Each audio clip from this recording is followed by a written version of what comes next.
Ah, yes, the rats. So, you and I are used to the sort of chatter we hear from wildlife. It's usually nothing that needs to be paid attention to. These rats, there's something so sinister about them. And they must be huge, judging by the sound of them scurrying around in there. Tulip had never shown evidence of the ability before. She's never responded to the alpacas or engaged in conversations with birds. In retrospect, she could have been hiding it, the way I did growing up, because I know she's been talking to the rats. She calls them her friends, has been drawing all these pictures of them, really ghastly things. I've tried to bring it up with her, but she just gets this little smile and doesn't say a word. Like it's her fun little secret. It's all innocent enough in the grand scheme of things, but I'm pretty sure they also live out in that trash heap. And ever since she started talking about her friends, she's been trying to sneak out there. I'm concerned she's going to get hurt or catch some kind of disease. See, I feel like he's just a nice guy. I feel like he's got a bad rap, and I feel like he's just a, he's a concerned parent. He's normal. I don't know, man.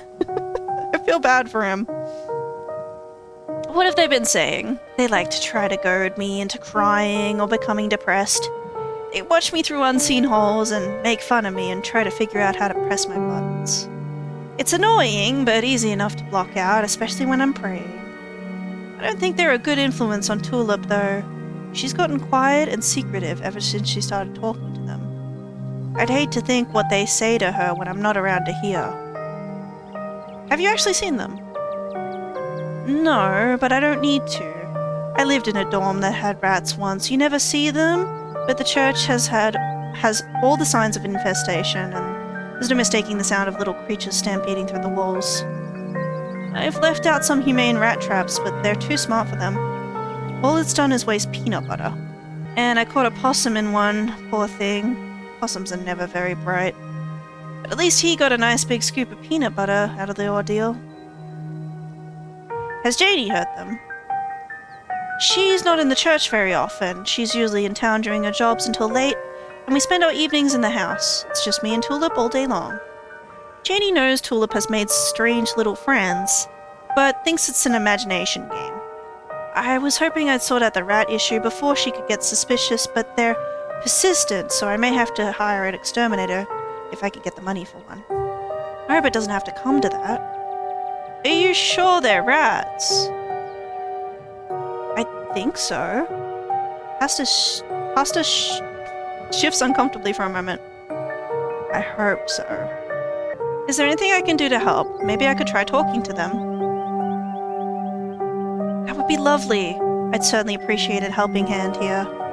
I don't want to be too much of a bother, and you should probably finish looking for your missing friend first, but I'll be around. Out of the corner of your eye, you see Kanika and Avery walking back to the two of you. They must have finished talking to Janie. Janie says she hasn't seen Stella either, so we'd better get going. Thanks for suggesting we head up there, Comet. We got to feed the alpacas. They were so cute and soft. It was awesome. And Janie says she'll come by the diner with cookies for the miners. And a few extra for me, of course. Hope your talk with the pastor went well. Yes, we had a great conversation. I appreciate you all stopping by, even if it wasn't under the best circumstances. I'll let y'all be on your way. And I hope Stella turns up soon. I'll put in some good prayers with the big man for her. Alright, thanks. See ya. Kanika and Avery start back down to the path to town, and you follow. What was that about? He seemed pretty insistent on talking to you alone. Yeah, he didn't say anything weird, did he? Nosy, aren't you? He just wanted to talk about our shared gift.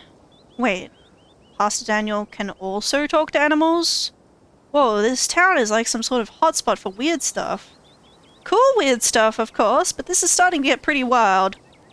Still can't believe that of all the people in the world you could have the shared ability with, you wound up stuck with Pastor Daniel. Hey, that's my best friend! Let's not get too distracted until we find Stella, though. Where to next? Before you can suggest your next room, you start to feel woozy. Spots form at the edges of your vision. Your legs suddenly feel unstable, your body sending you clear signals of exhaustion. Ah. And then it passes. Still, it probably won't be long before your body needs a chance to rest. You should plan your next move wisely. Heck. I guess, we shouldn't do these other things. We should just, you know, because it say explore, so we should just progress. You know, maybe, maybe that's the game warning us. I'm supposed to get tea with your mom today. Maybe she'll have some ideas. Sure, we can humor her. She's probably going to give you some rocks or bundles of herbs for protection or something, which might actually work. Who knows? Guess there's only one way to find out. Let's do it. The bells at the general store chime welcomingly as the three of you enter. Kanika, there you are. You were supposed to stay in bed today, remember? And hello, you two. Hope you're both recovered from last night's fiasco. Sorry, Mom. It's just that Stella's missing and Stella can take care of herself, unlike you. What the hell? Rude. You need bed rest and lots of fluids. You don't need to go running around town spreading that cold of yours. Go on, get up to bed. I'll be up in a minute with more tea. I thought you had some kind of important thing to talk to Comet about. I'm really feeling okay. I want to hear what you wanted to say to her. I'll just be doing a tea reading. Haven't those always bored you to tears? Okay, you're right. I'm not feeling well. I really should lie down. Bye, Comet. Kanika turns and heads toward the stairs without saying another word. Good thing Kanika has her mom looking out for her. She seemed so tired today, and you'll probably be able to find Stella without her. Jeez. Okay. And I'm so sorry to be a bad host, Avery, but I was hoping Comet and I could do our reading in private. I'm sure Winnie needs help at the diner. Aw, you're right. I've totally left her on her own today. Fine by me. I wouldn't want to mess with your tea vibes. I'm sure those leaves are very particular. Oh, but before I go, I did want to ask. Are you a witch? As flattered as I am that you think I'm that magical, I'm just an old lady who likes tea and has a few unusual hobbies. Look, I'm just saying, doing stuff like reading tea leaves is pretty witchy as far as I'm concerned. But I won't push it. Though just so you know, if you are a witch, you can totally tell us. We'll be cool about it. I'll leave you all to your not-supernatural private tea leaf reading. We'll catch up tomorrow, Comet. They make their way out of the general store, disappearing down the street in the direction of the diner. Shall we? Sybil motions toward the tea room. Follow Sybil to the tea room. Please, have a seat. I'll bring you a fresh cup. You take a seat in the small table at the edge of the room. It's dark here, only a sliver of sunlight able to filter through the heavy curtains, supplemented by the bright lights over the plant in the corner. Sybil joins you at the table and places a cup in front of you. It smells light and citrusy, with an undercurrent of decaying earth. It's the same tea you sampled with Avery at the diner on Tuesday. I'll be able to do a reading once you're done. Until then, how about we just chat? The other day you promised to tell me, what was it, unsavory tales of my mom's youth? I most certainly did, though I might have been exaggerating a bit for a dramatic effect. I'm prone to do that. In a town this size, you get to know everybody, no matter what the age difference might be. Vivian was a little younger than me, which meant I always had a certain older sister instinct about her. Her family wasn't good to her. Pearl Ann was a lot like your great-grandmother, Edwardine, which is to say she was not a very kind woman. Similar to Tabitha, but with more social grace and considerably more hatred for her fellow man. But your mother wasn't a shrinking violet either. She was just as stubborn as any other Scarlet, so her family choosing her as their punching bag made her into quite the rebel. Why were Pearl Ann and my mom raised by Edwardine? What happened to their mother? Their entry into this world was violent, I'm afraid. Their mother was young, too young to be pregnant, especially with twins. She didn't survive the labor. I see. What do you know about my grandma? I'm afraid there isn't much I can tell you. I think there were 2 in that generation. The eldest died when the girls were still children. Edwardine never spoke about them, nor did your mother. I feel like I know a lot about the women in my family, but what about the men? Did they even exist? I suppose they just haven't been very noteworthy ever since Edwardine took over the mines. Her husband died a long time ago, and to be quite honest, I can't even recall his name. Might have been Stuart or something just as forgettable. From what Vivian said, her father was some teenage fling that ended once your grandmother found out she was pregnant. I'm fairly certain it was similar for Vivian, though she was much older and I believe she was the one who ended it, with what with skipping town and all. What happened when my mom found out she was pregnant? She came to me for advice. She was distraught. It was like she'd been handed a death sentence. Maybe it was fear from what had happened to her own mother, maybe it was something else. But she seemed convinced she was in danger. Tabitha had already been born by then, of course, but she was born in wedlock, so I assumed your mother's worries had something to do with religion. Though the Scarlets weren't particularly religious as far as I knew, but the way Vivian was that night she came to me, it's stuck in my mind. It's always had me wondering what it was about your family that made her panic so much at the thought of having a baby. What's with all of the mystery and ritual? If you have something to tell me, just come out and say it. I'll need your tea leaves first. I have pieces of the puzzle, but the tea leaves should help to give me the full picture. Fine, I'll sip my tea. You take the tea, sipping it delicately. The citrus smell is fleeting, quickly replaced with the earthiness at its core, like you've taken a mouthful of dirt.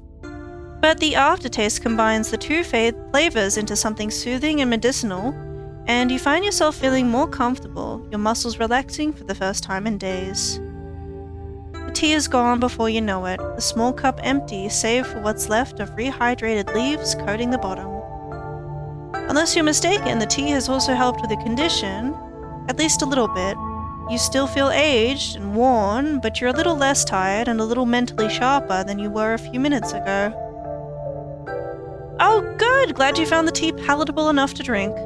It should do you some good. It's one of my more medicinal blends. Now, on to business. Sybil takes the cup from you, staring thoughtfully down at the sludge. Oh dear, this doesn't bode well. You've got just about every warning that can fit in the bottom of a cup. Cross, kettle, hourglass. What does that mean? All of these mean death, misery, difficulty, and the hourglass ties it all together with definite urgency. It's fair to assume that this all has to do with whatever brought the ditchlings. Something is coming, and whether any of us can stop it, I'm not sure. But we may at the very least be able to figure out what it is. And there's a central figure here. A cat. An enemy lurking in plain sight. The cat's gotta be Pixel. Maybe it's Frou. Those are the 2 cats I know. Cat could be Tabitha. Could be Wayne, could be Stella, could be Kanika, could be Oscar, could be Reese, could be Avery, could be Dr. Kelly, could be Dustin. He's a possum who lives in my dresser, and I try to talk to him every day to hear his wisdom and help with his troubles. It would break my heart if he's the traitor. It could be Pastor Daniel. How do I know you're not the cat?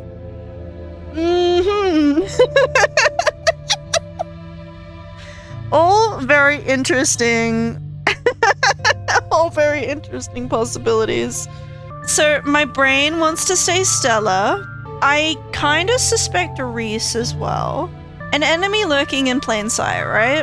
But I do think the Dustin option is funny. I don't think Dustin's the traitor. Could you imagine though? Do I want to say Stella or Reese? Let's say Reese. The cat could be Reese. I mean, he has claws and sleeps all day. With the way Dr. Kelly tries to keep people away from him, maybe she knows something. That's just Joan being overprotective. With all his health issues, I understand why she tries to keep people away, as much as my heart hurts for the poor boy. In any case, I somehow doubt he's down there plotting some kind of grand betrayal against someone he met just this week, using up what little energy he has. If I were you, I wouldn't cast your suspicions too widely. You wouldn't want to become paranoid that every new person you meet is a possible enemy. But you should trust your own judgment here, friend or family. The cat will make itself known soon enough. You don't have to figure out an answer right away. It often takes time for the mind to connect the dots. Just be on guard and keep vigilant that someone close to you isn't to be trusted. We know from the ditchlings that something terrible is coming your way, and it's likely that it's connecting to some hidden enemy. Perhaps we can try to counteract whatever might be planned for you. Judging by what you told me last night, those stones, carvings, seals, whatever you want to call them, I think it's likely they have something to do with this. Until the cat reveals itself, it seems like your best course of action is to seek these carvings out, piece together what you can from your visions, and arm yourself with information. Have you sensed any others around town? Do you think you might be able to find another? Whoa. Your thoughts drift to that door yesterday, the one that seemed to draw you in, urging you deeper into the clinic. Even just remembering it is enough to tug at you, compelling you to return and open it to see what's on the other side. You can find Stella later. Maybe you can even find her there. Okay. What's important now is finally seeing what's hidden in the clinic. I think I felt another in the clinic. That's good. If you can find your way inside and uncover another stone, that could give you a leg up on your adversary. You'll just have to be careful to avoid the doctor. Something tells me she won't take too kindly to you sniffing around her clinic. I think that's all the help I can offer. I hope this conversation has been illuminating, even if it just brought up more questions than giving any clear answers. Aw, man, I really am interested in what she says about all the other characters, you know? Even Dustin. All you did is look at some leaves and tell me to go put myself in danger. You helped last night, why didn't you come with me? I may have been able to see through that spirit's illusions, but I'm not some kind of all-powerful entity. I'm an old woman. Well, I am too now! I have trouble with my knees, and my eyesight isn't what it used to be. In most situations, I'd be more of a liability than a helpful companion. Imagine if I'd been in those mines with you, some use I'd be, struggling to climb over rocks and ladders, throwing my back out from all the crouching. Thanks, I'll let you know if I find anything. Glad to hear it. I hope all goes well, and I wish you luck. Hopefully you won't need it. Thank you again for humoring an old lady and stopping by for a chat.